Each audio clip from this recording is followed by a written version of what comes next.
Mummy तू नहीं सुधरने वाली, हमेशा गिरती पड़ती आती है बस। आप सुधरने वाले हो मम्मी, जब देखो बस हिसाब ही लिखते रहते हो। अब क्या लिख रहे हो मम्मी? अरे क्या करूं अंजलि, अब हमारी कौन सा इतनी कमाई है करोड़ों रुपए की जो मैं हिसाब ना लिखूं। अरे हिसाब ना लिखूं तो सारा घर लुटा दे तेरी भाभी तो। अरे एक मुझे 300 रुपए की समझ नहीं आ रही। 3 दिन पहले एक 300 रुपया मेरा लग गया था, कहाँ लग गया था। अरे मम्मी छोड़ो ना, क्यों 300 रुपए के लिए इतना सोच अरे रहे तू हो? 2 मिनट रुक जाना, याद कर लेने दे मुझे। अरे हाँ, अब याद आया। अरे तेरी भाभी के मायके वाले आए थे, बिस्किट नमकीन मंगवाए थे। मम्मी कितनी घटिया बातें कर रहे हो आप। भाभी नहीं सुनते आपकी बातें, भाभी को कितना बुरा लगता होगा। मम्मी जब मैं आती हूँ कोई चीज मेरे आगे खाने की रखते हो तो उसका भी हिसाब लिखते हो आप। वाह, अब अपनी बेटी का हिसाब किताब लिखूंगी। तुझे तेरी माँ इतनी घटिया लगती है? अरे तेरे लिए तो मेरी जान भी हाजिर है। देख तेरे लिए कितना महंगा सूट लेके आई हूँ। Suit mummy?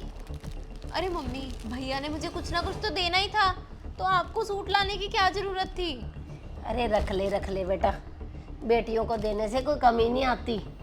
और वैसे भी तेरे भैया भाभी अलग से तुझे देंगे, ये सूट तुझे बताने की कोई ज़रूरत नहीं है कि मम्मी ने भी कुछ दिया है। रख ले अपने बैग में जल्दी से। क्यों मम्मी, भैया भाभी है नहीं घर पे? अरे राखी बांधने गई है, आने वाली होगी। अंजलि आने वाले नहीं, हम तो आ गए। भैया, मैं तो ना आपका इंतजार ही कर रही थी। चल बस बैठ 2 मिनट अंजलि, मैं अभी आया फ्रेश होके। चल मिल आई बहू सबसे, जाके अब चाय चुके बना ले। और ये तेरे हाथ में क्या है? मम्मी ये पैसे हैं, मम्मी ने दिए थे राखी के। ला दे फिर मुझे। जा, अब बैठी क्या है, चाय पानी लेके आ कोई। ले अंजलि, रख ले ये भी तू। अरे मम्मी, भाभी से लेके मुझे देने की क्या जरूरत थी? भैया तो मुझे देंगे ही ना। अरे तेरी भाभी क्या वहां से ऐसे ही पैसे ले आई?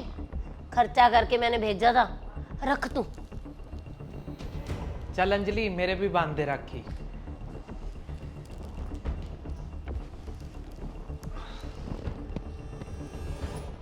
राखी तो ठीक है भैया, पर पहले मेरा गिफ्ट तो दे दो मुझे। अरे गिफ्ट मम्मी ने दे तो दिया, एक तुझे इतना महंगा सूट दे दिया और साथ में 500 रुपया भी दे दिया। वाह, अरे माँ तो अपनी बेटी को 100 चीजें देती है। अरे भाइयों को देना चाहिए अपनी बहनों को कुछ ना कुछ। बहनों को देने से घर में कोई कमी नहीं आती, बरकत आती है, बरकत। मम्मी ये मुझे भी पता है कि कभी बेटियों को देने से घर में कमी नहीं आती, लेकिन बहुओं के हाथ से छीनने से पैसे, उससे भी बता दो मम्मी कि क्या होता है घर में। अरे उसके भाई ने पैसे दिए थे तो ज्योति के हाथ से छीनने की आपको क्या जरूरत थी मम्मी? अगर रह भी जाते हो उसके पास तो क्या हो जाता? अंजलि को तो मैंने देने ही थे पैसे मम्मी। अरे सिर्फ मैं कर रही हूँ ऐसा? बहुत सारे लोग ऐसा ही करते हैं। बेटियों को देने से बरकत आती है तो बहुओं को छीनने से भी मेरे हिसाब से बरकत आ जाती है।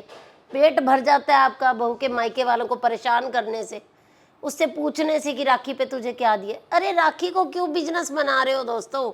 मैंने बहुत सारे घरों में देखा है, भाई बहन को कोई फर्क नहीं पड़ता। बहन को भाई कुछ भी दे उसे फर्क नहीं पड़ेगा, भाई को फर्क नहीं पड़ेगा किसी बात से, परंतु फर्क पड़ता है सिर्फ सास को कि तू अपने मायके से क्या लेके आई। अरे मायके का तो तुम आते ही पूछ लेती हो कि क्या दिया तेरे हाथ में, क्या है, जैसे मैंने स्टोरी में पूछा। और जो बेटियों को देते हो वो छिपा के देते हो। और ये सभी घरों में ऐसे ही चल रहा है दोस्तों।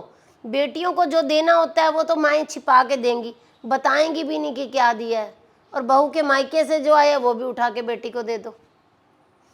तो भाई ऐसा मत करो। बेटी अपनी जगह है, बहू की अपनी जगह है। और जब बुढ़ापा आएगा या कोई दुख सुख होगा आपके साथ तो बेटी नहीं आपकी बहू काम आने वाली है। तो बहू को भी दोस्तों पूरी इज्जत देनी चाहिए। और राखी को प्लीज़ व्यापार मत बनाइए, ये एक प्यार का धागा है, प्यार का त्यौहार है और इसे प्यार से ही मनाइए। इसमें लेने देने ये कुछ नहीं, मैं ये लेके गई उसने मुझे क्या दिया, प्लीज़ ऐसी बातें मत कीजिए। स्टोरी अच्छी लगी हो तो इसे शेयर ज़रूर कर देना, और जो नए लोग हमारी स्टोरी देख रहे हैं ऐसी ही और स्टोरी देखने के लिए मनचंदा फैमिली व्लॉग को फॉलो ज़रूर कर लीजिए। बाय।